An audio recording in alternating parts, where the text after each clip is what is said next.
man. So we're really going to talk about UFOs. Absolutely, let's do it. I'm Uh, not well versed on it, but I grew up wondering about them, and I seen one, and so on and so forth. So here we go, man. all right. So Well, I'm have excited. you? So we're doing Go ahead, Will. a couple things different. You're gonna take charge a little bit, and so that's new. So I've got to learn to be quiet, and I'm excited to hear your story about what you saw personally. So go ahead, take charge, Joe. Thanks, Will. I appreciate that, First Sergeant. So I can't quite exactly remember what year it was. I want to say it was like 2015 or 2017, Fort Bliss, and we were burning the radar. And for everybody who doesn't understand what burning the radar is, we were exercising the radar. That's all we were doing. But we were able to throw some beams out there, some waves. And it was a normal thing. We had, that's how we conserved gas at that point in time in the Army. We had scheduled burns. So every week somebody else would be out in the field, or there would be three sets of people out in the field burning at the same time. And you had to burn it 24 hours or anywhere close to that. Uh, but I had my crew out there, and I set three people up out there. I believe it was three, but it might have just been two people. And I went back to the house. I went to sleep. About 2 in the morning, I get this call. And in the military, you just jump up and answer the phone. What's up? What's going on? I thought the radio went down or something. And they were like, "Hey, what do we do? What's going on? What are we gonna do?" And I was like, "What are you talking about? What's going on with my radar?" And they're like, "There's something on scope." I was like, "Grab an EDR tape and throw it in." I didn't even know what it was. I was just like, throw it in, turn it on, hit record. And I said, "I'm on my way." And I hung up the phone, jumped in my truck. I think I was still wearing shorts. I rolled out there, and it was still on the screen. And it was this blip. And obviously we could kind of get some dimensions of it based off of what was being picked up from our radar. And this thing was moving so fast across this screen, one way, and it would go down, and it would be on the horizon, and all of a sudden it would just shoot as fast as it could across the screen. Nothing I've ever seen before in my life.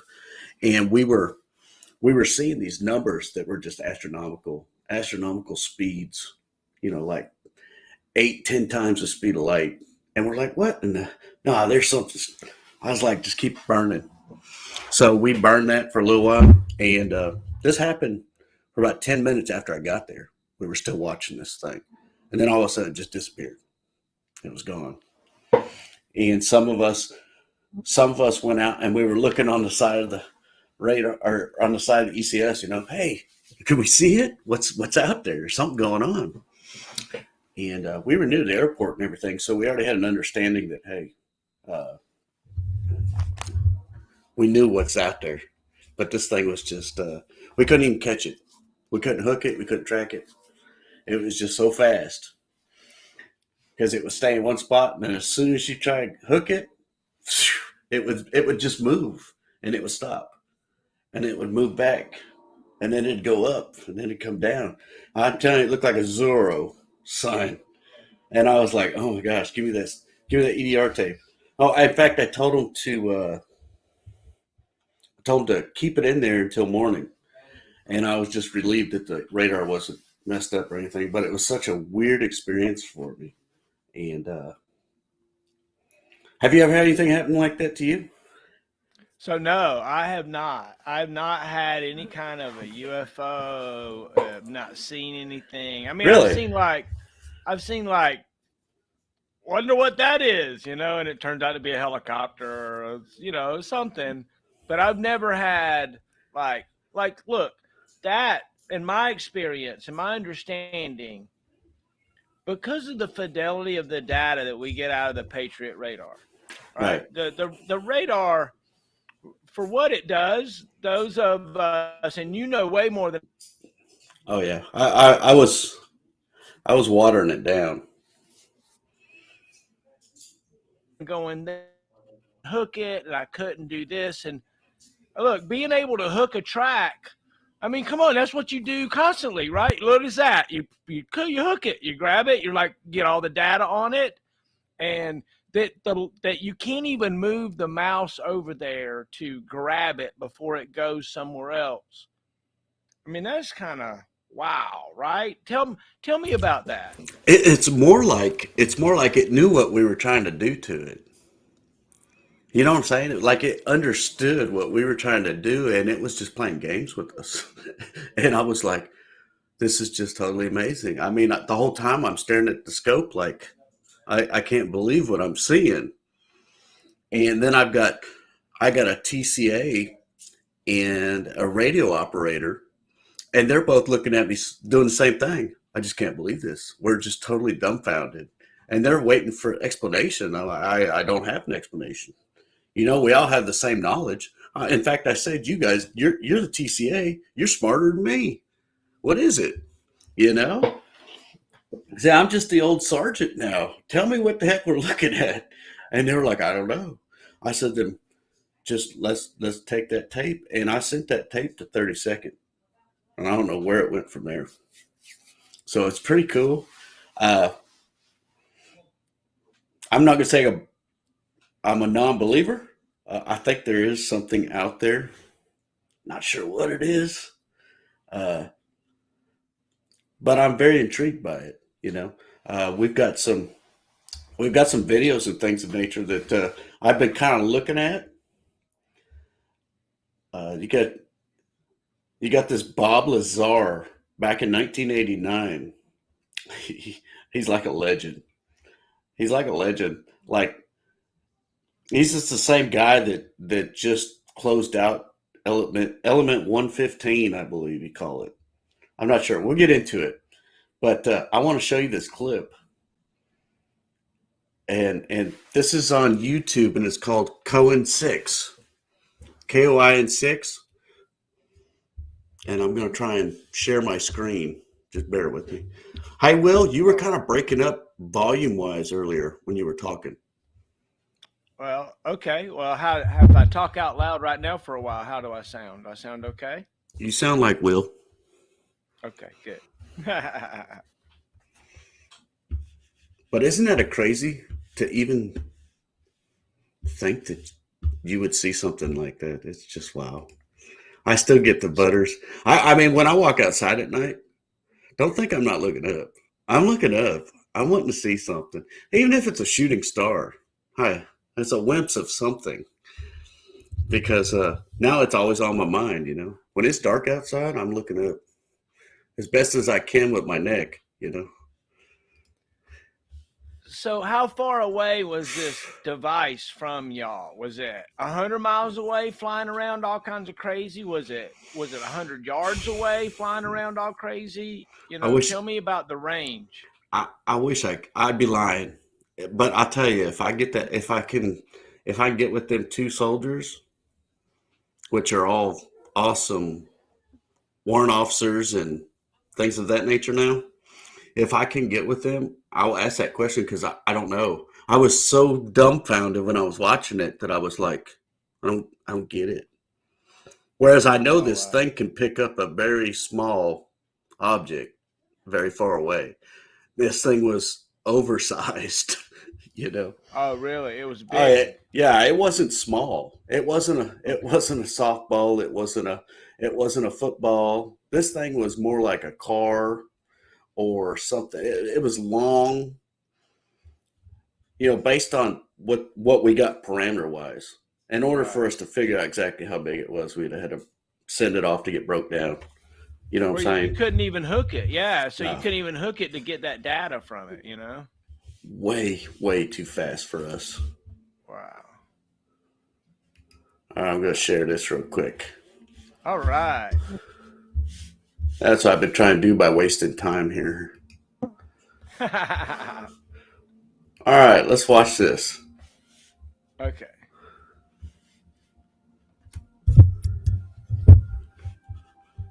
Can you hear it?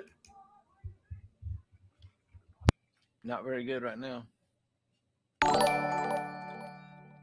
What's up, Mills? I love you, man. Archer, I love you, buddy. Good evening, man.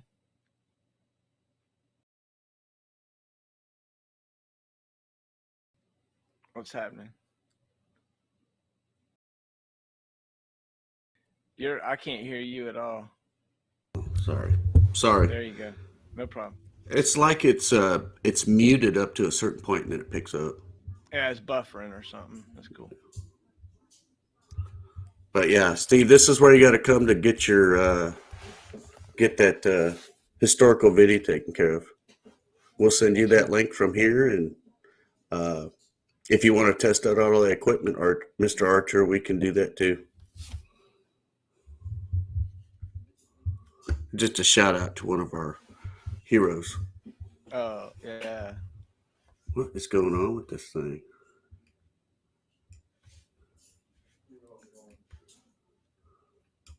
It's like your volume isn't loud enough or something.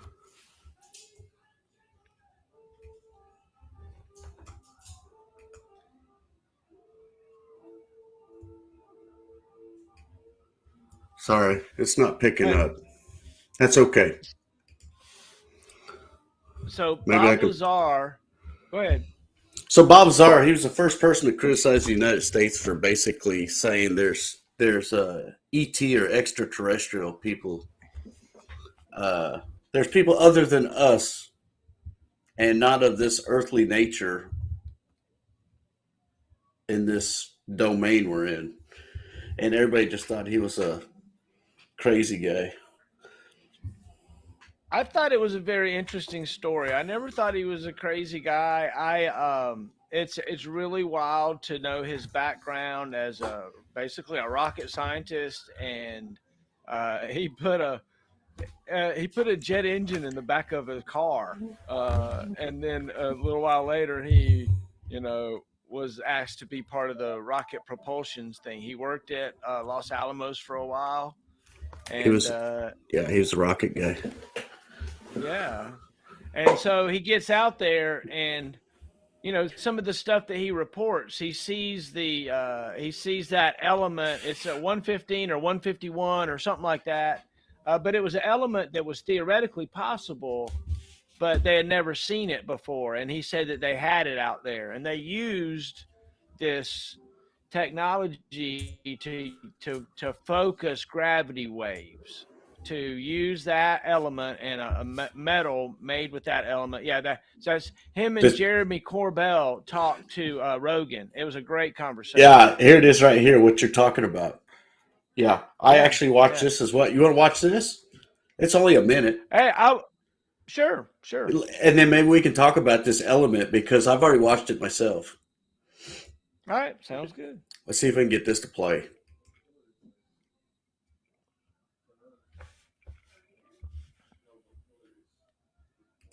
What's element 115?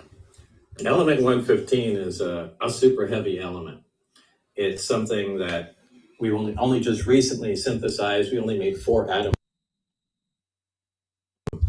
The craft uses larger quantities of it, 223 gram little triangles of it. But it's a unique element. When it's exposed to radiation, it produces its own gravitational field, its own anti-gravitational field, and it's what's used to lift and propel the craft and create distortions around it. It's an amazing material, and it's certainly nothing that occurs here or naturally. And it can be weaponized, and that's kind of the issue here. If this story is all true, that can be weaponized. Absolutely. Never miss a beat. Subscribe to Larry King now and watch new episodes. What do you think about that? So here's what I think 115. Yeah, so I think he's exactly right. I got it. I got no issues with any of it. That is, I have a good friend who's on the UAP program, and is read in, and did not disclose any classified information to me, but said one of the reasons why we're looking for UFOs right now and UAPs and all this stuff is because we have an inkling that there's another country that has access and is using these technologies in a way that we haven't figured out yet. And look, that does, in a way, explain, increased UFO activity. But these things have been going on for, for thousands, hundreds of years, right? Yes, There's history absolutely. of UFOs going back a long way. So You can go all the way back to the pyramids. yeah. And so it's an interesting thing. The reason, Joe, that I think that the USA is suddenly worried about it is because we're suddenly worried about everything. We suddenly have a realization that we're overmatched and we're like a deer, and they suddenly invented spotlights. We're hyper vigilant as a country. You're absolutely right. And it's funny you say that. And I think you were skirting the line of something that I've actually heard before when you were talking about, goodness gracious, what was it? Just briefly, you skirted it. And I wanted to say something, but I didn't want to interrupt you. And I totally forgot what it was. But yes. So why are we concerned about this? That's what it was. There may be another country that has capabilities that we don't have. Right. Yes, that you skirted the edge of that. And I've seen something about that somewhere. Or maybe we've discussed it. I don't know. I don't know if we've talked about this, but yes, there is a big concern there. And this propulsion system, it's not even it's like a chemical reaction. You take the radiation, you add it to this 115, and it becomes like a magnet or something that has force both ways anyway. It's just a matter of how you feel it to go that way. I don't know, it's just amazing. It's a crazy concept. Have you seen the latest and greatest jet that's out or that came out? I don't even know if it just came out or not, but it looks like a spaceship. I don't even know what it's called. My goodness. The Air Force came out with it. And I got a sneak peek of it the other day. I was just thumbing through Facebook and I saw it and I was like, holy smokes, look at this thing. I mean, it looked like we've seen the stealth. I believe we both have over in the other side of the world. Taken off. Were those blackbirds? I don't know. I don't know what you're You talking don't remember? about, Korea. So we had a lot of F-16s. We had U-2s. Taking off the U-2 spy planes. Yeah. The spy planes, the U-2s. Mm-hmm. This thing, I'll tell you what, that U-2 we thought was like the hot rod of the airport there. It's like, oh, here comes another one. You got a lot of awesome pics, I think, too. Or maybe, no tail lights or anything. But there was, this thing looks like that, except it's compact now. It's not big and lengthy. And I was like, dang, man, we are so advanced technically now.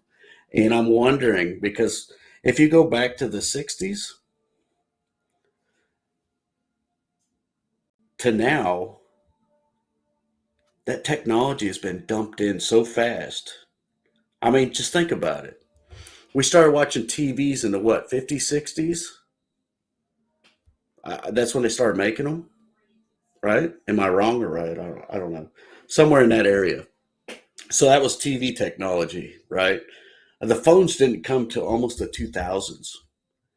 Now, and look at that link. That's what, 60? Uh-oh, I think I lost you.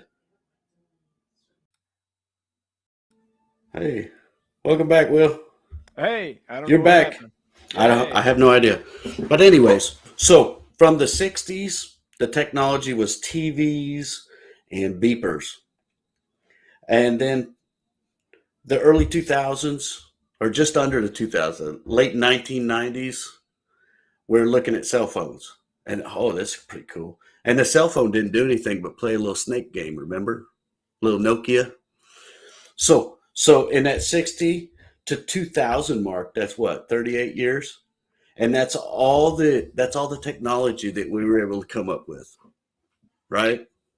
I mean, essentially, because if that wasn't the case, then we would have been pushing stuff out a lot faster. We wouldn't have waited around, right? So think about this. From 2000 to 2022, are we 22 or 23? Who cares? That's 20 something years, right? 20 something years. I think it's 22. I do have to do some now. I was just, when I get to the 22s, I start thinking about my wife's anniversary, and I'm trying to remember if it's 23rd or the 24th. So, anyways, what are you laughing about? Anyways, so you're only talking 20 years experience, right? Come on, man. How did we get so advanced that we can send missiles up into space, which we were doing in the 60s, but that was like once every 15 years, you know? Now we're doing it every day, and not only that, we're shooting satellites up into space on a daily basis. At least that's what it seems. And there's nothing wrong with that. It's just more space clutter, more junk, you know? But it helps out the world. You know, there's good things going on at Sputnik.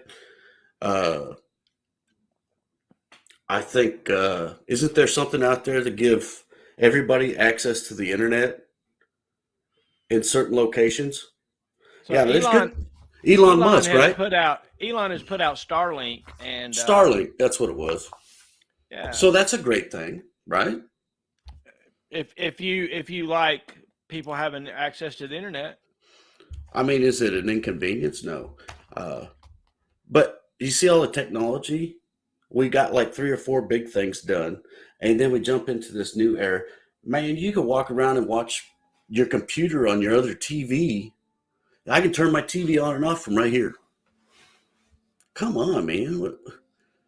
Next, we're going to be talking to each other, and I'll never have to see your lips move. I promise. It's going to be telepathy. all right. So boom. All right. So now you're talking about something I want to talk about. Okay, good. Telepathy. Okay. Oh my goodness! Did I strike a nerve? No. You didn't strike a nerve, but that's something that's interesting. Okay. So Joe Rogan and several others say that if you look at what we currently think of as ETs, we notice that their head is bigger and their limbs are smaller, less muscular. They obviously seem to need to do less with their arms and more with their heads. It's also noticed that people that have encounters with folks that they call ETs, one of the things that they report is that they never have to talk, that they are talked to by the extraterrestrial telepathy wise. Right.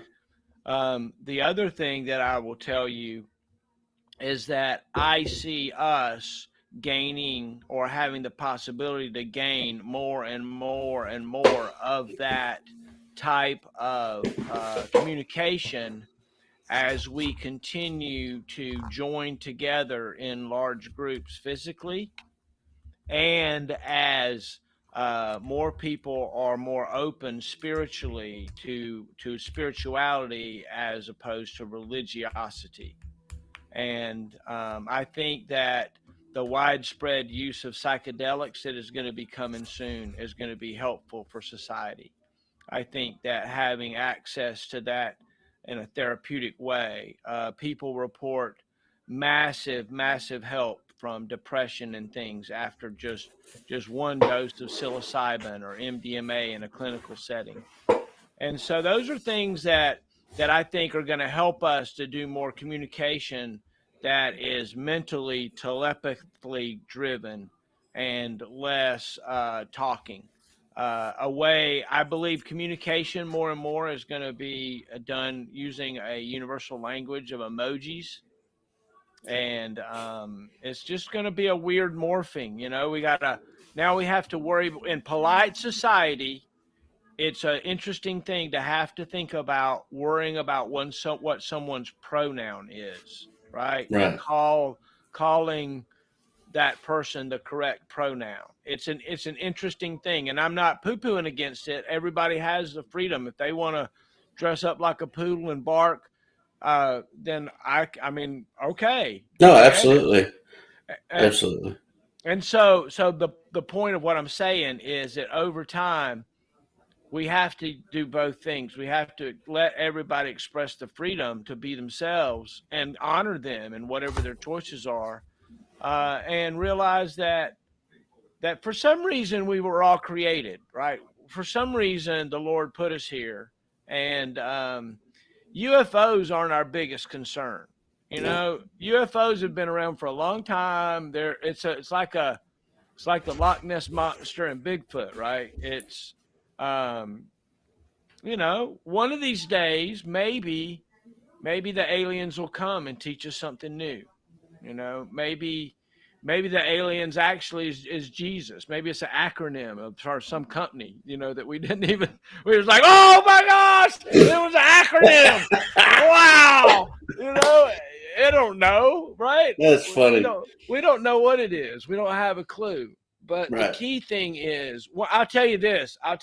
One of the key things is that the examples of Jesus and his pacifism, his lack of judgment, and his inclusion is an important concept that we need to include, and UFOs included. But it seems like the UFOs are doing good, right? They haven't shot down an F-16 lately, and they haven't lasered a village, in Zimbabwe that we found that we know of, right? But they No, did. they just had a couple accidents. That's all. They Well, I skipped mean, across the sand.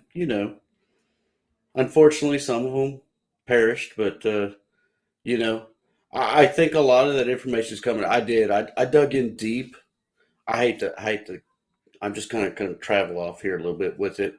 I dug into a lot of the CRS. Can't remember shit business.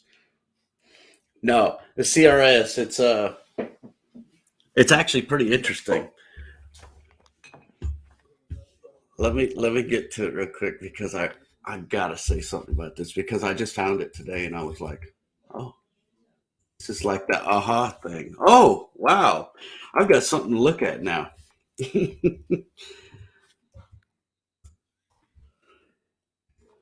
Oh yeah, here it is. All right, let me just tell you what it is if you don't already know. You know about the Blue Book citation, right? yeah. So that's part of the or the CRS report. Can't remember shit report. Okay. That's what I made that up. It's CRS. Okay. It's Congressional Report. It's Congressional Research Service. Oh my goodness, I'm killing myself. All right. So for those that don't know what it is, it's it's the Congressional Research Service (CRS), and that's a Turbania. It's a Turbanian citation. Is that a far? I mean, is that a alien word you're using? I don't know. It's pretty crazy. I'm just reading what it says, Bubba.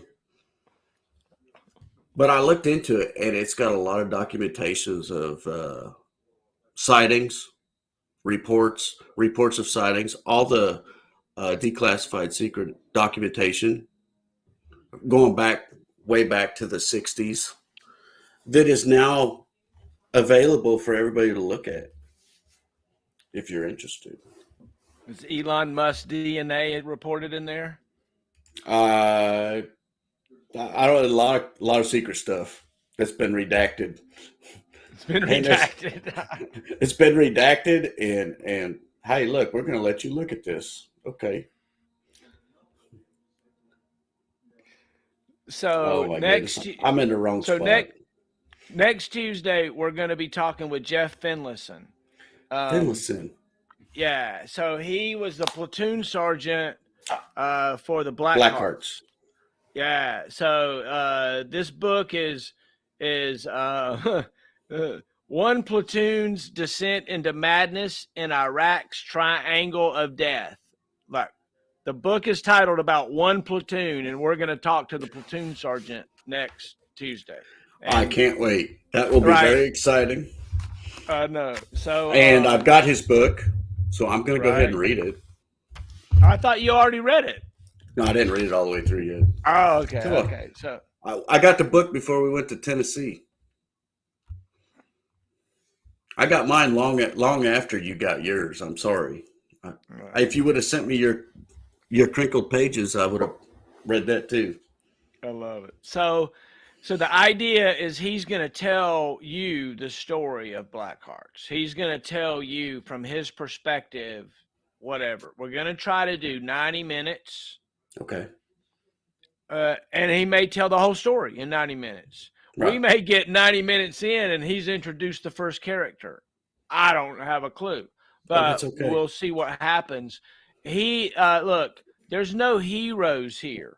There's no heroes. Lots of people could have done lots of things better.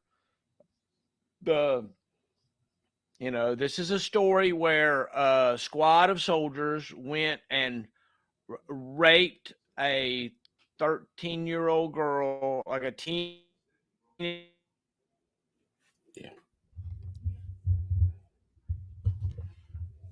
And then and it wasn't discovered for like 30 days that they did it. And then there was several other soldiers, I think 2 were killed at another outpost. And through all of that is when they discovered that this other atrocity had happened. And it was just a mess. And so I've done his Heroes I Know interview. We've done the whole thing, a big one over the world. And I've asked him to come back and talk about those events. It's a wild thing. If there was a good guy in all of this, it was the platoon sergeant. The platoon leader was in an interesting position. He had only been the platoon sergeant for a few weeks when the atrocities happened. He was brought in to kind of save the unit. And I tell you what, it's a tough story. So next Tuesday, that's what we're going to be doing, Joe. So a little segue and an advertisement, I guess, for what we're doing next week. So you're muted. You are muted. Well, thank you for that segue. And I will do my darndest to try and finish that. I will finish that book before Tuesday. And then I'll be able to kind of highlight some things throughout the book as I'm going. And it will be interesting. I would love to get that firsthand. Yeah, that'd be cool. I'm excited. I'm more excited about that than aliens. Because the aliens have already been here for so long, They have, right? They're in cave paintings. Oh, they're everywhere. There's alien craft in cave paintings. Absolutely. So it's like, okay. So my main question to the whole thing is, why did they hold all this information back from us? Is it a fear thing? Do you think the world would just flip upside down if they knew there was aliens? I don't get it. I've never understood that. Maybe you can help me out with that. Okay, so here's my thought. All right, so what? There's no value in spreading a rumor, right? Exactly. There's no value in spreading a rumor. Okay, it's like a scuttlebutt. Right. Okay, so if I'm being attacked, but I don't realize it, then am I being attacked? Right? Like if I'm in another realm being slapped every 5 minutes randomly, but I don't know it, am I really being attacked every 5 minutes? So if you use that same analogy, here's these UFOs that are flying around. We have data that we've collected, but they're not hurting us. The American people are not going, ouch, oh no, every once in a while an American goes, ooh, look, oh wow, there's a, but UFOs patently aren't affecting us. So the government has no response, especially if they have no response. So the best thing to do then, if there's no damage being done, is to basically do your best to simply say, thank you for your report. We agree. We saw something and we're looking into it. And then take the report and put it in a folder and just wait until we get more data.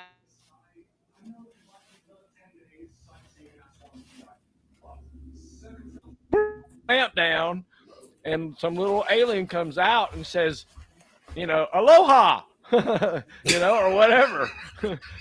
I don't know. It's funny. I mean, I've thought about it both ways. I've thought about, this way or this way. Does it matter? I mean, is it going to change the way we live? Maybe it'll make it easier. Maybe we'll be flying around instead of driving. Who knows? I will tell you this. Look, I will tell you this straight up. If we knew there was another alien race out there, alive, real, alive, it would make humans more nicer to each other. I promise you. If you knew somebody was watching you, like another race that was like every once in a while, if you were mean to each other, would just kind of look down its nose at you and fly the UFO off somewhere else, you'd be like, oh man, I should have been nicer to the, because. Because, right, okay, so what if we were watching a fish full of aquarium and we knew we had a bully fish, right? Where we get rid of that fish? I don't know. So these UFOs, maybe they're watching us, right? And they're checking out our PATRIOT radar and they're checking out our whatever. And they're not, they need just trying to get the data and check out what's happening here. They're doing their burn hours too, Yeah, well, they're probably laughing at us like, look at these guys. They're so menial. They're still using radar waves. Yeah. And look at us. Look at us. We can zoom around the whole area in a matter of seconds. Oh my gosh. So it's just crazy concept, isn't it? Yeah, so Commander David Fravor saw the watch the devices go into the ocean and and that's what Lazar says. Lazar says the element 115 allows you to go you can go through things that can be gone through. I've never asked the question, could you go through the earth? Like, could you go down into the center of the earth? And if that's the case, then guess what? There's probably an alien base in the center of the earth where they all or under the ocean, because they say a lot of it goes right into the ocean. I mean, are they getting resourced from there, or maybe they're flying around these Tic Tac saucers or these, what do they call them? They call them the propane tank, the oversized propane tank. Maybe they fly those kind of objects because they can dip down into the water, take all the water they need, and take it to their. Who knows, man? We could play this game all day long. I mean, but isn't it so interesting? And it's not just one sighting, and it's not just the average Joe walking down the road. It's a lieutenant colonel, that's flying this pattern, and was like, what? I'm just doing my flyby patterns, and I see this thing, and I'm telling my buddy, hey man, do you see it? Yeah, he sees it. He's right off my left wing. And I'm like, all right, I'm going down, you go up. No, I'm going to stay right here, you go down. And as he's going down, that thing ascends up to him. And then goes back down to 50 foot above the water. Come on, man. I mean, if I was the pilot, a good thing that pilots wear diapers. I promise you. I mean, what do you do? You're basically hopeless. Or you're helpless, not hopeless. You're helpless. It's like these things can do things that you can't even possibly imagine in your own right mind, because we don't have the knowledge in our head to articulate that happening. So it's really neat. And I want to talk more about this at a later time. I want to do a lot more research because this is really exciting for me. I haven't really talked about it too much, and I started dabbling in it, and I'm just I'm curious. I'm very curious. So I want to keep dabbling in this UFO or ET. I haven't even looked up ET yet. Now, if I pull up ET on my thing, I'll get ET phone home. You know, I get it. I've watched that movie several times. I loved it. But you got anything else for me? Because I ain't got No, nothing else. look, I haven't. I've got nothing else for you, and I appreciate the shout outs. Hey, thanks for coming and showing up and hanging out with us, guys. Who's that? Steve Archer, Kirkendall. I don't see anybody else. Do you see him? No, Who I else we love you. got? Thank you for hanging out. Yeah, Joe saw the UFO. All right, wow. Yeah, I did see a UFO, but I didn't physically see it with my eyes. I saw it on a radar scope. Yes, it was pretty awesome. It was exciting, and when I talk about it, I get jazzed up about it again. Uh, in fact, I think I'm getting off the phone to call Chief Tishner, and we're going to talk about it some more. Oh, so make sure you record that, okay? Yeah, if I don't get her tonight, I don't know if she is Chief Tishner. By the way, she was my superstar. I kind of groomed her. I was her one of her AIT instructors when she was a private in AIT, coming right out of basic training. I remember pulling her in, and she was, and I was like, everybody dump your bags. And they dumped all their bags, and I went through, that's contraband, that's contraband. Why do you got this big knife? What are you doing with that? Yeah, you can keep it, you know, but you're not allowed to have them cigarettes. And Oh yeah, right. you know, why you got chewing gum? You can't chew gum in our classrooms. You know, you didn't take it from me. You just told them it was unacceptable. You know, so I played the nice guy, come out hard. Well, she turned out to be. She was a little fire child, man. She was awesome. She still is. I just love it. I can't say I gave her any props to get to warrant officer, but she was an awesome soldier. She was an awesome great. girl. That's But yeah, I'll see if I can't get that captured, and then I'll find out who the operator was with her, because she was like my assistant platoon sergeant, and she was just a young E5. That's great. That's great. Well, yeah, thanks for sharing. It's been fun. Joe and the UFO. Good night, Joe and everybody. the UFO.